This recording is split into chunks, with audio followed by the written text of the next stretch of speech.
Hello, parents. Welcome to English 1, also known as the Classics and the Basics. My name is Minnier, and I am the freshman English teacher here at Mates. Welcome, everybody. I guess I'm going to start off with a little bit about me. I've been with Mates for 18 years. I love it here. I have a background in environmental science, and I ended up switching my major to English. And so I truly believe that I am in the place I am meant to be. Love teaching here. Obviously, I've been here a long time. So a little bit about the classroom. I'm standing in the back of the classroom right now. That's the one thing with virtual back to school, you don't get to see the classroom. So let me see if I can spin it around a little bit here, take you on a little tour of the classroom. In the back of the classroom, we have a whiteboard, and I write on that whiteboard every day our agenda. I call it our agenda board. So when the kids come in, they could take a look and see what we are doing for the day. To turn a little bit to the front of the classroom, and I'm in the way. Front of the classroom, where I usually project any notes or anything that we are doing up on the front board. All right, so let me get to the nitty-gritty stuff here. So I can share my screen with you here for a moment.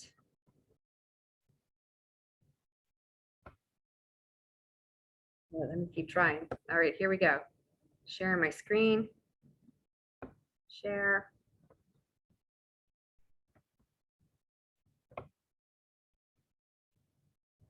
All right, I am hoping you are able to see this. I am sharing, hopefully, my policies and procedures.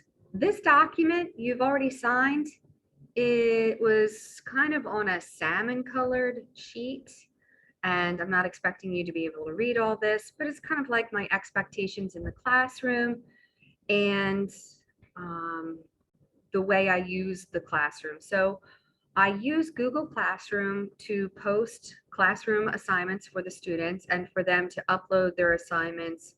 A lot of times we'll be taking tests and quizzes on there. We've already taken a quiz on their summer reading assignment, which was To Kill a Mockingbird. And they also did a small writing assignment based on, I showed a few scenes from the classic movie To Kill a Mockingbird with Gregory Peck. And they discussed how the visual media really enhanced their understanding of the novel. It was interesting to hear from the kids, in their writing that they've never seen a trial scene before, or they've never seen a movie that took place in the 1930s. So that was interesting to hear from the students. Anyway, so I am working on grading that writing assignment and giving them some feedback. That's one of the things that I hope to achieve during their freshman year, is to really help improve their writing skills and also their reading comprehension skills. With regards to the summer reading, a lot of them did not understand the climax of the novel. And after going over it in class, they realized that they were not reading closely. They were not interacting with what they were reading, asking questions while they were reading.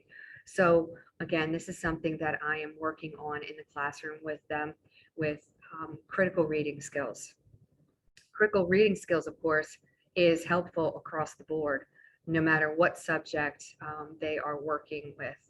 The PSATs are actually coming up in October for the students, where they'll be taking the 8th grade, 9th grade PSAT, and they will see on there what I've been sort of talking about in class and how I am trying to help prepare them for the PSATs and the SATs and any other state testing that we might be taking. So back to the classroom. So I use Google Classroom to post the assignments and for them to take quizzes and things like that. I use the parent portal to record their grades. I have suggested to the kids, and I am suggesting to you, that you create the password together. I would never put anything on there that I wouldn't want you and your student to see. So it's just a place where I can record grades. Once in a while, I will put a note in there. For example, if they're missing work, or if they didn't follow directions, and that's reflected in their grade. That's the kind of stuff, that's the kind of note that I would put in there. So I've already put some grades in. So if you haven't checked out the parent portal, please do that with your student. Projects and writing assignments, I expect them to be turned in on time. If they're not turned in on time, it's a minus 10 points every day it's late. So it is important that they get used to writing down their assignments. I always suggest that they either take out their phone or their calendars, their planners, wherever they're going to be able, whatever device will help them with keeping track of their assignments. If they're telling you they have no homework in English, that is correct. The students are out at Sedge, and so some kids are in the classroom right now. Some kids are out on the island at Sedge. I'm very jealous. It's a beautiful day for that. And so they are working on a new novel. It's called Anthem by Ayn Rand, and they're working on that in the classroom. So they are reading the novel and they are responding to the reading check questions. So yes, we are working on that in class. So no, they do not have any homework this week unless they fall behind with the novel. We'll be reading several plays and novels during the course of the year, and they will be given very clear due dates.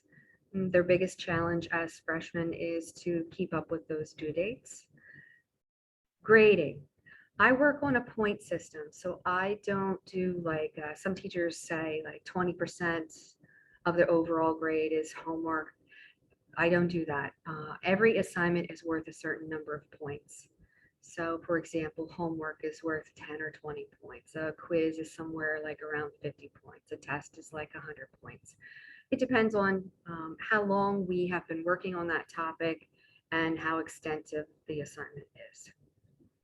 Materials and their email. So they all are using their OCVTS email. I suggest every day that they check their email, and I give them time to do that in my classroom. So that's my do now. When they come in, check their email, check all of their Google assignments, and make sure that they are keeping track and they are aware of any assignments that might be due. I have requested a 3-ring binder. A small one, like a 2-inch would be fine, with at least one folder in there, maybe some dividers. I've asked the students that at this point they should have their materials for class. So that's on the materials list, which is at the bottom of this policies and procedures that you signed. This document is the first document in their folder or binder. So if you need to look at it again, you can ask your student to take a look at it. You can ask your student to get their folder. They will need to have a Ocean County Library card at some point. We're going to be doing research. They're going to be starting research in their bio class. So that Ocean County Library card, really helpful when it comes to researching. The Ocean County Library is a great resource, and I will show them how to navigate that site as well. So for me, we're not going to start researching until about November. I'm not sure in bio when they are starting that. So they can borrow your library card if you have one, and I told them that's fine. I'm going to jump here to another tab. And this is just a quick presentation. Like I said, this is English 1. I call it the classics and the basics. We're going to cover the classics, such as To Kill a Mockingbird, Romeo and Juliet. And it's also the basics. I'm going to be covering basic grammar, sentence structure, and punctuation with them. This is my policies and procedures. Once again, down at the bottom is the materials that is needed.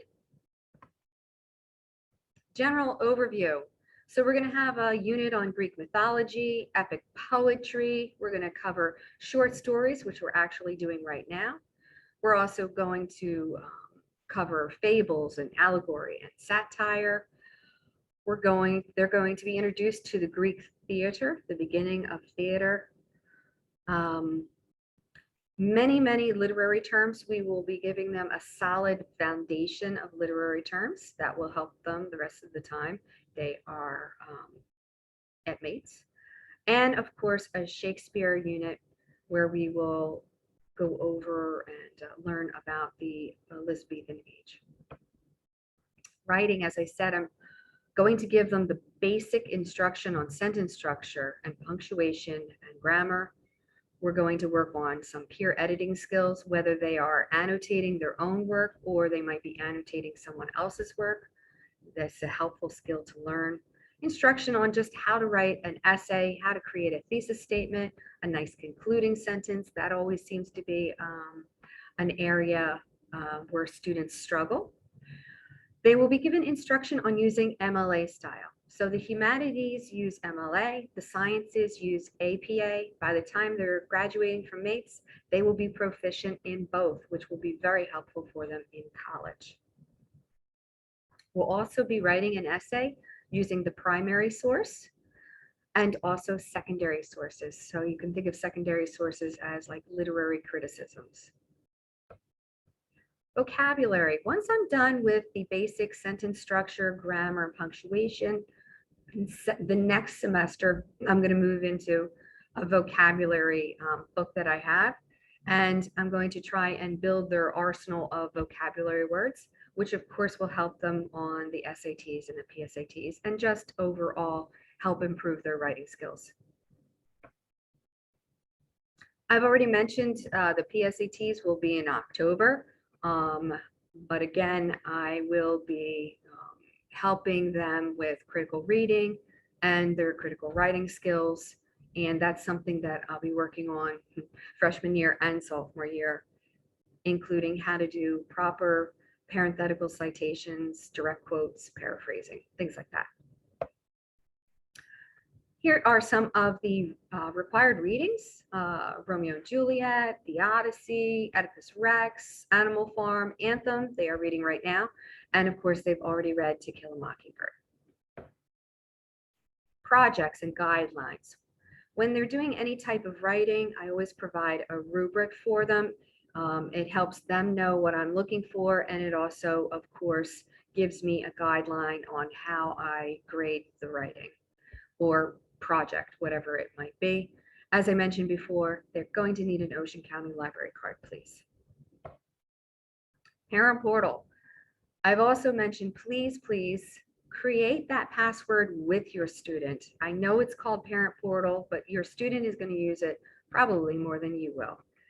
It's very helpful because it calculates their grade properly, accurately, automatically for them. And they find it very useful. As I mentioned, I post assignments on their Google Classroom for them. And with regards to the agenda and homework, it is posted on the backboard every day. And I always do suggest students write it down or even take a picture of the backboard.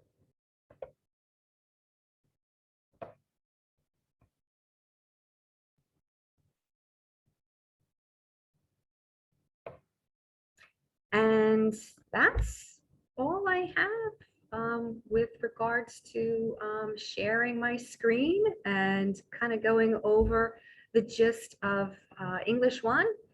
If any of you have any questions, please reach out. If you find your student is struggling or you have a question about something, you can always contact me via email, or you can always call, leave me a message.